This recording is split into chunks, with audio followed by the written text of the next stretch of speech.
अगर आप अपनी बुरी आदतों से परेशान हो चुके हैं या फिर आप कोई नई हैबिट्स बिल्ड करना चाहते हैं लेकिन लाख कोशिश के बाद भी आप अपनी हैबिट्स को चेंज नहीं कर पा रहे हैं, तो ऐसे में जेम्स क्लियर की ये बुक एटॉमिक हैबिट्स आपकी मदद कर सकती है। हैबिट्स बिल्डिंग के ऊपर लिखी गई ये किताब अब तक की सबसे अच्छी किताब मानी जाती है, क्योंकि इस बुक में हैबिट्स बिल्डिंग करने की बहुत ही प्रैक्टिकल तरीके बताए गए हैं और ऐसे तरीके बताए गए हैं जिससे कोई भी फॉलो कर सकता है। यह किताब किसी भी इंसान की जिंदगी बदलने की क्षमता रखती है। यही वजह है कि यह उन किताबों में शामिल है जो एक इंसान को अपनी जिंदगी में पढ़नी चाहिए।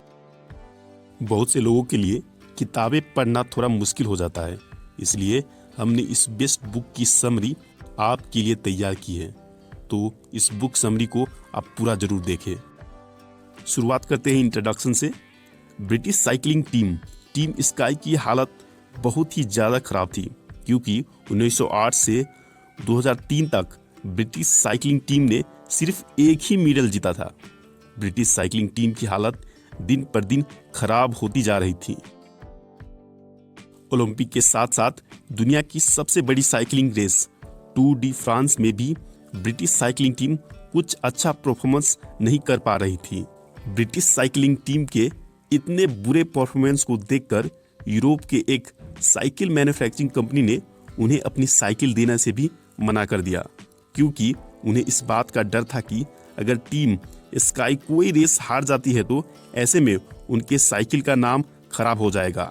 इस तरह की परेशानी देखते हुए ब्रिटिश साइकिलिंग ऑर्गेनाइजेशन ने डेव ब्रेलिसफोर्ड को ब्रिटिश साइकिलिंग टीम के कोच के रूप में हायर किया, क्योंकि डेव ब्रेलिसफोर्ड स्ट्रेटेजी के साथ काम करते थे।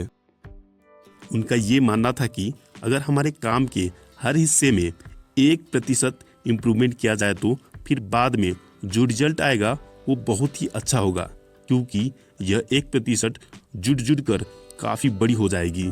डेव ब्रेलिसफोर्ड आदत की स्ट्रेटेजी पर इतना ज्यादा यकीन करते थे कि उन्होंने इस स्ट्रेटेजी को अपने काम में भी यूज किया। उन्होंने साइकिल की सीट को रीडिजाइन किया जो ज्यादा कंफर्टेबल थी। साथ ही उन्होंने टीम मेंबर्स के जर्सी को भी कंफर्टेबल फैब्रिक वाले कपड़े से बनाया था। साथ ही साथ कोच अपने खिलाड़ियों को भी सोने के लिए आरामदायक बिस्तर देते थे। लेकिन इतना करने के बाद भी वो रुके नहीं। उन्होंने लगातार अलग अलग चीजों में 1% इम्प्रूवमेंट करना जारी रखा जो साइकिलिंग से रिलेटेड थी। इतना करने के बाद कोच ने डॉक्टर की सलाह लेकर राइडर को हाथ धोने का प्रॉपर तरीका भी सिखाया, जिससे उनके राइडर्स बीमार न पड़े। साथ ही साथ उन्होंने अलग अलग मसाज चेयर भी टेस्ट किए जो प्लेयर्स को मसल्स पेन से इंस्टेंट रिलीफ दे पाए। मतलब कि डेव ने खिलाड़ियों के आई ड्रॉप से लेकर साइकिल की टायर तक हर चीज में थोड़ी थोड़ी इम्प्रूवमेंट की। डेव ब्रेलिसफोर्ड ने छोटे छोटे बदलाव किए।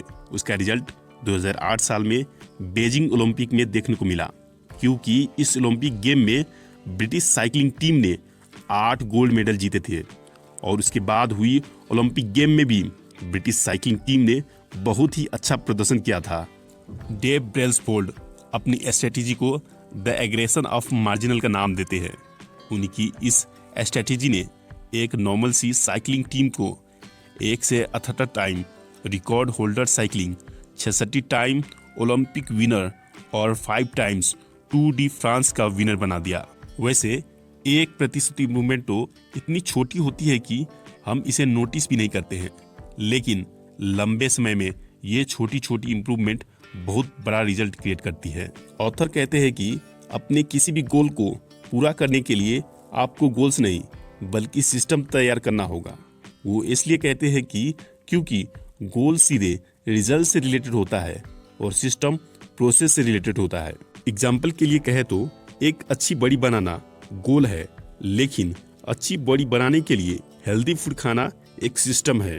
अपना डायरेक्शन ढूंढने के लिए गोल सेट करना तो ठीक है, लेकिन अगर आप हमेशा प्रोग्रेस करना चाहते हैं तो ऐसे में आपको सिस्टम तैयार करना चाहिए।